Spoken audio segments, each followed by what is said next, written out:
Good afternoon and welcome to an episode, well, or good morning or whatever. Anyway, welcome to an episode of Mr. Bennett's History Minutes. It has been quite a while since I did one of these, but I had something come into my life recently that I just had to tell the world about. Something that really excited me, something that I've wanted for a long, long time, and had a goal of mine to be able to find one of these. And what that is this. This is a Jamestown rifle. This is Jamestown, North Carolina, not Jamestown, Virginia. Jamestown is a community in southern Guilford County, North Carolina, so below Greensboro. I think not too far from the Randolph County line, if I understand correctly. Unfortunately, I've only been out to Jamestown maybe once in that area, but I do intend to get out there some more. But it was just kind of by happenstance that this rifle gun here ended up in my possession yesterday. It's kind of a meant to be kind of thing. But this is a North Carolina long rifle. It's a half stock percussion rifle. It's about 35, 36 caliber. I've not mic'd it or anything yet. It is unloaded. I double checked that with a marked ramrod. But it's in pretty good shape.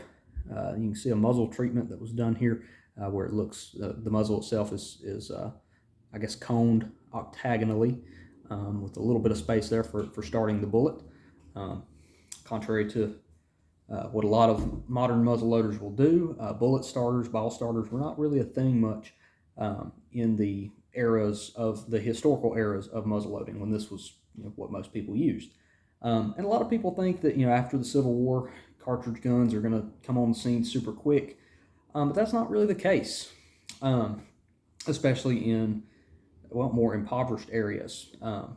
This rifle in particular, I don't know exactly when it was made. It is signed, but it's not dated, at least as far as I can tell, unless some of the numbers on it, unless the only numbers on it mean a date rather than what my theory is, but I'll get to that in a moment.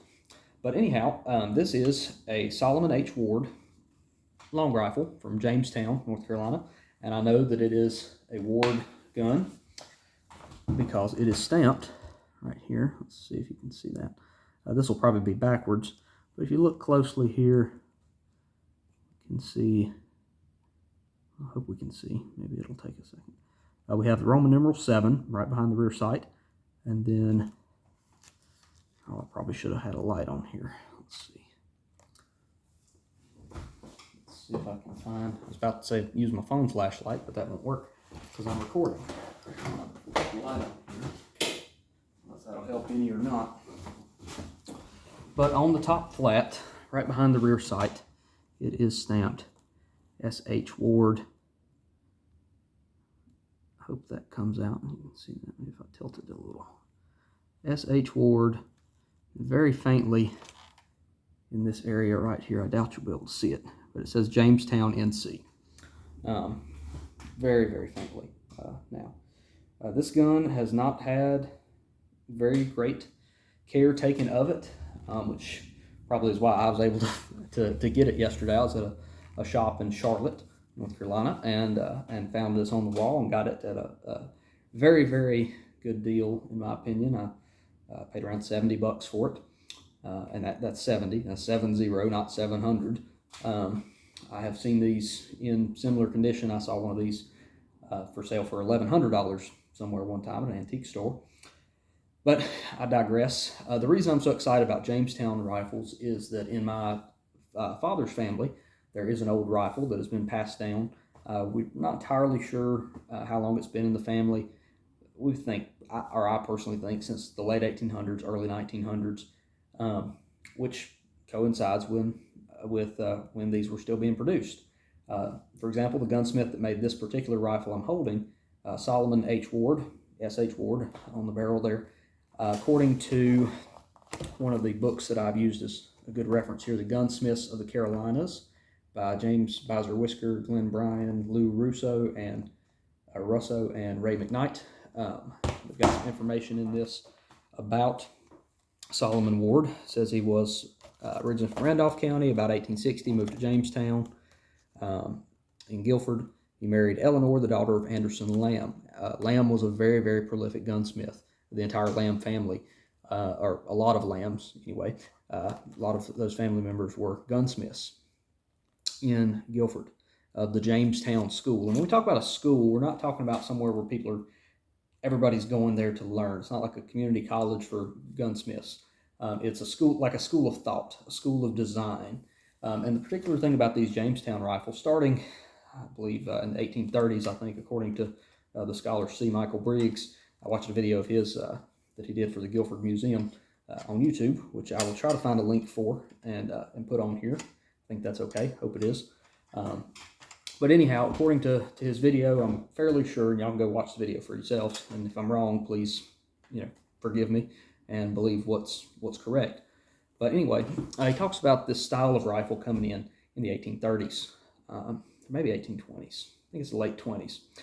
Anyhow, the Jamestown School starts to be distinguishable earlier than that, but we start to see these half-stock guns, first in flintlock and then later in percussion during that period. And the percussion really doesn't take off until the late 30s, early 1840s.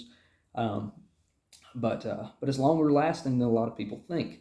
But typical attributes of a Jamestown rifle are this kind of three-quarter stock, is what I would like to call it, because it's not a half-stock gun. It's not like your Hawkins or other plains rifles. It's also not this big hefty. I mean, it's kind of heavy compared to a modern gun, but it's not some big hefty plains rifle that you could knock a bear in the head with. And I guess you could with the barrel, but the stock's not quite all that sturdy. And I'll get to that in a second. But so it's this kind of three-quarter stock. It's still the majority of the barrel is out in front of the stock, and it's a really half stock is what we could call it. But this little part here in front of the entry pipe on the ramrod, or before the ramrod, which is not the original ramrod. I think it's actually a cleaning rod from some modern or more modern rifle, possibly even shotgun, or it might not even be a cleaning rod at all. It might just have been just a piece of rod with a flat head on the end of it. But anyhow, this is not what should be on this gun, and I do intend to get a hickory ramrod to fit this. But anyhow, the stock here comes out a little ahead of the entry pipe. So on a lot of half-stocked rifles, that goes right into there, and the nose cap is right there where the thimble is. So the nose cap serves as this entry pipe. On Jamestown percussion rifles and flintlocks, you don't see that. You see this instead. And this is brass hardware. It's rather tarnished, but it is brass. The thimbles appear to be brass as well on the under rib there. And there is a dovetailed brass sight. It's actually a double dovetail. That's another signature thing of the Jamestown rifles. Another signature thing for those, another signature attribute, is this thin stock. It has a pretty high comb. It's the comb right there. And a 3-screwed tang. This one's missing one screw. I do intend to replace that if I can find one. I may take one of these and move forwards. I don't know if that's a good idea. I'm going to think a lot about that, maybe even research some first. And then another thing is just a single screw, but sometimes you'll see double screws or side nails for holding the lock in place on these. But this one's a more plain gun. There's actually no inlay on it. There's something I just noticed a little bit ago behind the end of the tang, which I noticed this yesterday when I got this, that there's this recess here still. I don't know if just over time that's worn. I doubt that, because the rest of the gun's still pretty well inletted.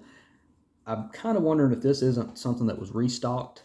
The stock broke, and then maybe they just restocked this barrel, and they already had a blank that was cut, or something happened to another gun's barrel, and they mixed it together. But there's this gap right here. The tang doesn't quite fill that. I'm assuming that's been that way forever. Maybe it wore down there. Not entirely sure. But the thing I just noticed a little while ago when I was about to make this video is, instead of a thumb plate here on the wrist of the gun, there are 1, 2, 3, 4 nails in kind of a diamond shape or a square there. Just a little bit of ornamentation on that, and that's really the only thing to this stock that's ornamented like that. But other features of the Jamestown rifle, as I said, it's a very thin stock. if we were to compare that to an earlier Pennsylvania rifle or Pennsylvania influenced long rifles of schools like the Rowan School or Salem School of North Carolina long rifle building, we'd see a much wider this way and wider in terms of like thickness of the stock, especially earlier on. We start to see these, it's kind of similar to like the East Tennessee, Western North Carolina, Southern mountain rifles in terms of the thinness there. But these were found everywhere. They're exported to other states. I've seen online that people out west took them. I mean, people are taking their guns with them, and this is what you got. You're going to take this out there with you. It's not going to be something you're going to go kill a grizzly bear or a buffalo with, but if you're a homesteader, this will kill a deer, this will kill squirrels and rabbits and things for the pot pretty well. Turkeys, these are often used in early turkey shoots. And I've heard in some cases they actually shot at the turkey, and whoever could hit the turkey in the head won. Not the turkey shoots we do today with shotguns and paper targets, but actual live turkeys. And this could do the job for that. Let's see, what else was I going to say? Sorry, I'm making like a lot of noise when I'm like, and all that kind of stuff. I'm excited. I didn't rehearse this. I just thought, here's a few minutes. Let's make a Mr. Bennett's History Minutes video. This thing is just, it's wonderful. When I got it, I had to do something with the lock. I noticed I took the lock off. It came off pretty easily. This is not a shooter, just to clarify that.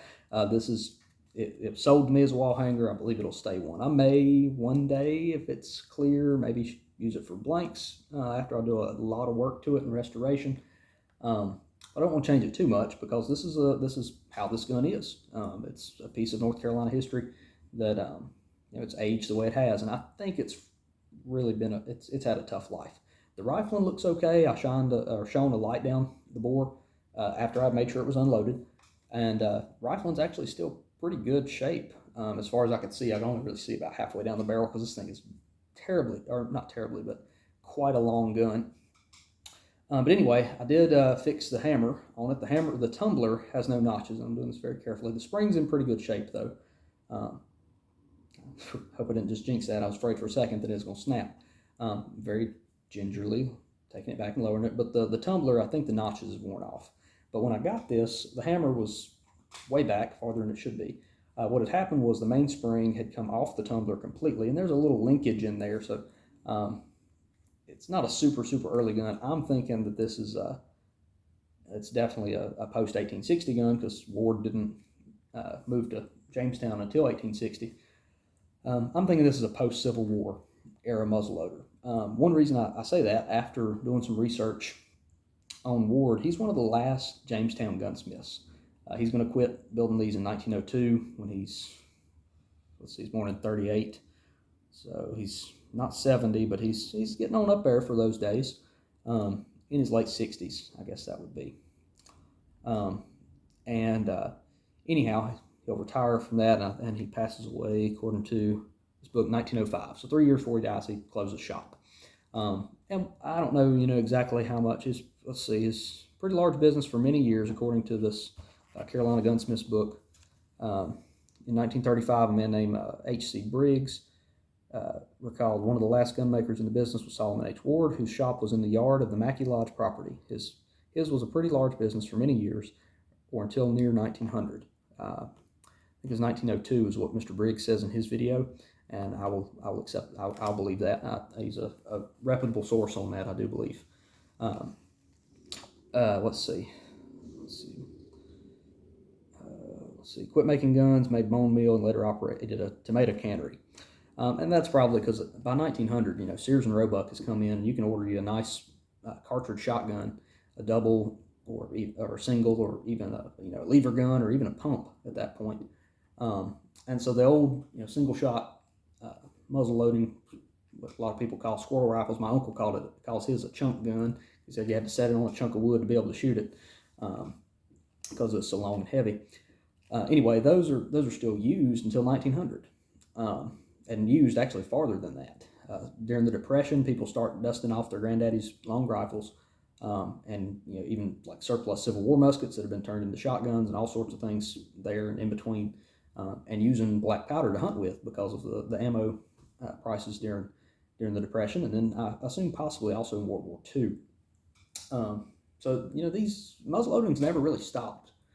And this is a testament to that. So I'm thinking this is a post-Civil War gun, but it may not be. It might have been made in 1860. It is stamped, as I said, with Roman numeral 7 on there.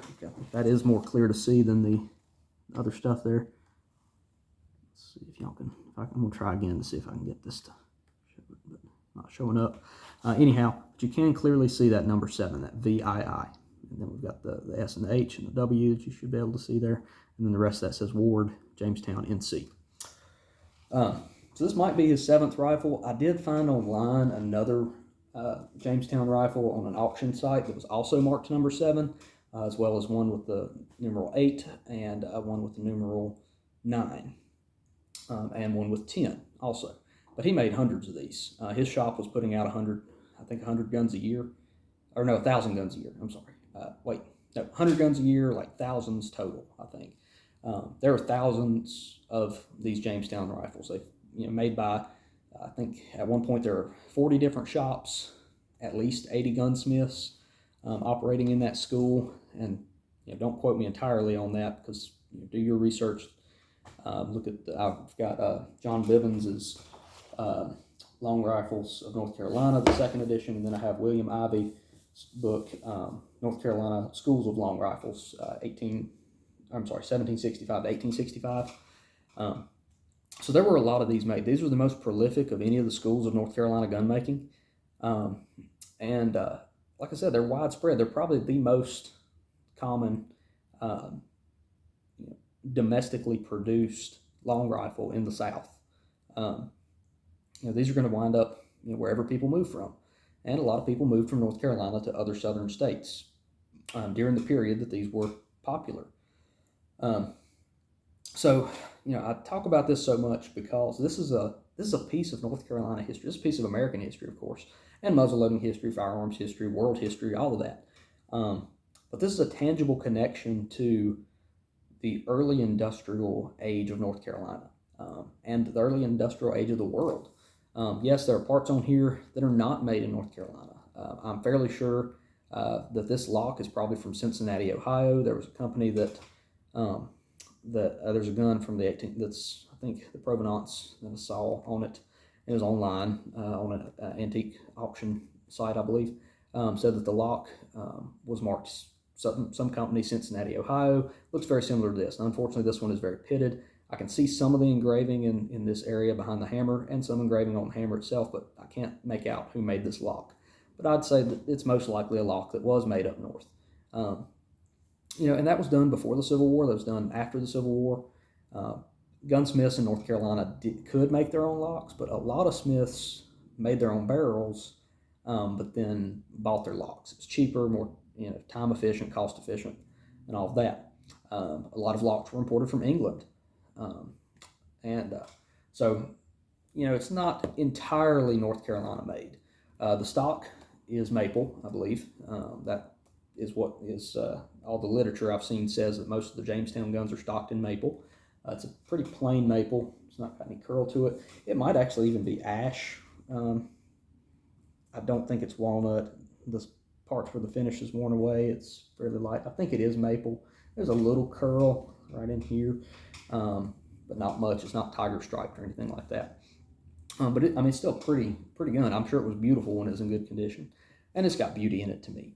But this is simple gun in terms of how the Jamestown guns go. My family has one that's a little more ornamental, but it's not nowhere near as fancy as the fanciest ones. This one has no patch box, does not even have a grease hole. So probably one that was turned out more quickly than some of the other work coming out of the Ward shop. But Jamestown rifle, very interesting piece of firearms and American and world history. It's cool to have it. I'm tickled to death, and I believe I'll have this one forever. I don't think it's going anywhere. It's going to be kept nice and safe and used as a teaching tool. I'll probably show this video to my students at some point to talk about this. But yeah, that's the North Carolina long rifle, or the one that I have anyway, and this has been Mr. Bennett's History Minutes. Real quick, before I turn this off, I do want to compare it to give y'all an idea of how long this thing is. So for one, if I'm standing up and I'm 5'8", I'm standing beside this gun, and it comes to my shoulder roughly right there. And to put this in perspective with something that some of you other muzzle loaders out there may be even more familiar with, if I lay this next to my hold on just a second, make sure I'm careful with this here. It's not, the pin that's in this stock is not all that great. I think it's an old nail. But right here I have my CVA Jukar. It's not actually the marked CVA, but my Jukar rifle that has a 33-inch barrel on it. And this comes, considerably farther out. It's probably like a 39-inch barrel. Looks like it's about half a foot there. But it gives you an idea of just how slim these stocks are. I mean, this Jukar, I slimmed this down quite a bit from the original kit, or the way that whoever had it before me had it. I believe it's a kit gun because it was not pinned when I had it. But just in comparing that, I mean, we can see just the length of this gun. I hope that's showing up. I've got my camera turned differently here, so. But quite something, I think. So, thank y'all for watching this. It's Mr. Bennett's History Minutes, and go out there and learn you something. Go to antique stores. Those of you who like firearms and firearms history, when you legally and safely purchase a firearm, if you're at gun shops and you see something old, it might have a story to it. I think that the folks that I purchased this from, I benefited from their, not ignorance, but I'll just say lack of knowledge about this piece. And it's just kind of one of those things that, like I said, I've always wanted a Jamestown gun, and a North Carolina made long rifle, and I found one. So God is good all the time, and all the time God is good, even to muzzleloading enthusiasts. So keep your powder dry and have a good one, and stay tuned for, at some point, more Mr. Bennett's History Minutes. The school year's starting soon, so I might not be, well, I haven't made one of these since Christmas. So anyhow, take it easy, subscribe, and if you have any questions, please feel free to email me or comment in the comment section below. Please be nice, but if you comment, I will answer back. So have a good one.